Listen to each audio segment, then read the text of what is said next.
ለመስራት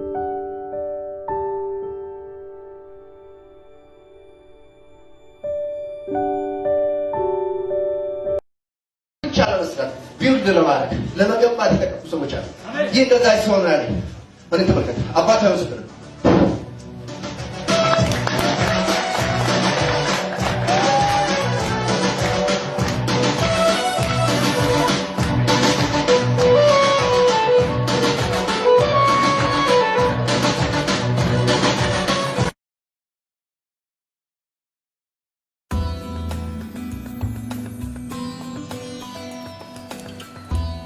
As a psychologist, I was trained in hypnosis.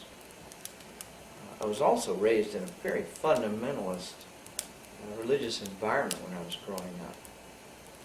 So as I was learning the hypnotic techniques, I started realizing how much ministers use hypnotic methods in their delivery. For example, voice cadence and repetition.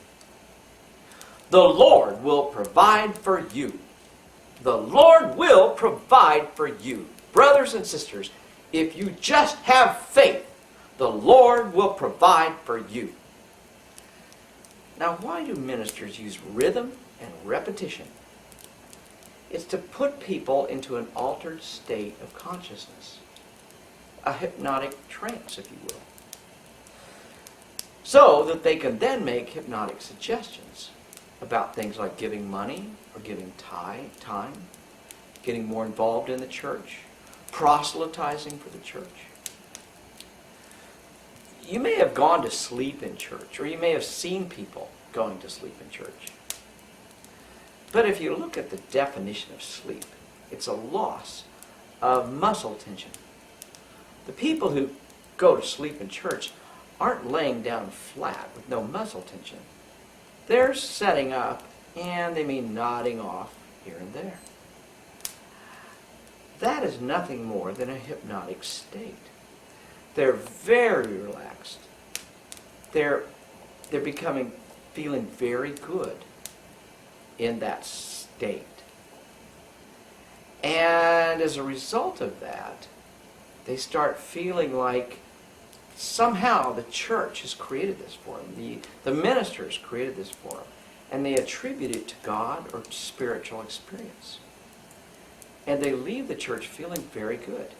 If you think of it as that minister has put them into a hypnotic trance through his repetition, through his use of rhythm, it all makes sense. Being raised in a fundamentalist home, I saw this from very early in my early childhood training. From the music, to the minister's voice, to the repetition of rituals, all are designed to create an altered state of consciousness. So, post-hypnotic suggestions can be given to give money, to give time, to proselytize. I'm going to talk about music later, because it's a special case. But we'll leave that for another time.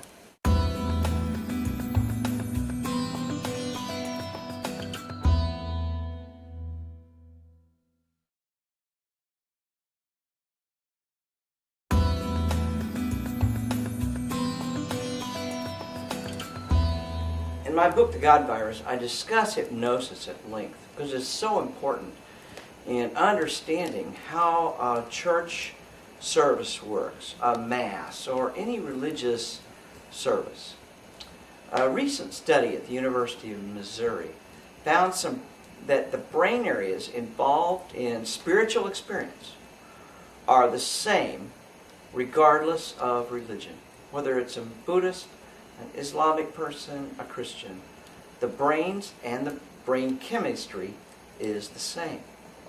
Religion simply, through its services, evokes certain brain sequences and brain chemistry. So the key to a good church service is to evoke the right biochemicals in the brains of the congregants. So let's talk about church services and hypnosis.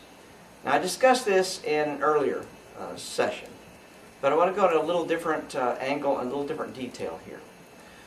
As I've said earlier, in our earlier, repetition and ritual is very important. For example, Catholics have you stand up and kneel and do all these things at least 13 times in just a single Mass. And I'm just talking a normal Mass. Pentecostals have loud music and ritualistic singing and swaying. Oh, Lord, save us. Oh, Lord, have mercy on us. And they go back and forth. Get on YouTube and look at a video of Sarah Palin, the vice presidential candidate's church up there in Alaska. You will see an entire congregation in a trance. Watch the minister of that church as he preaches. Watch him pace back and forth. Back and forth. Watch him repeat phrases over and over again. Watch him use verbal cadence that accents the same place every time. Sooner or later, it starts getting the group into a trance state. A good church service is designed to get a result. Now that result may mean more commitment to the church. It may mean more money to the church. It may mean proselytizing the church. But the entire service is designed for some kind of result. Ministers spend hours thinking about and designing a church service that will get the result they want. Music and the sequence of the service takes people through an entire emotional experience. Done right, it leaves people with a mild euphoric sense that they then attribute to the God, to some spiritual aspect. The key psychologically is to get the congregants to associate the feelings they experience through the trance and ritual with a God or a spiritual experience. This ties them closer to the church. They feel like, wow, the church did this for me. I feel much better. I feel like my sins are gone, so I need to come back. They believe the only way they can get this feeling is through the church. Of course, that's what the church wants them to think, is the only way they can get the feeling is to come to church every Sunday. They might get the same feeling from another activity like yoga or a simple meditation exercise, but they wouldn't get that with the church. Many of the, especially more conservative churches, are suspicious or oppose hypnosis or psychology or secular meditation techniques. Probably because if someone discovered they don't need a church to feel good about themselves, it might make them less likely to come back to church.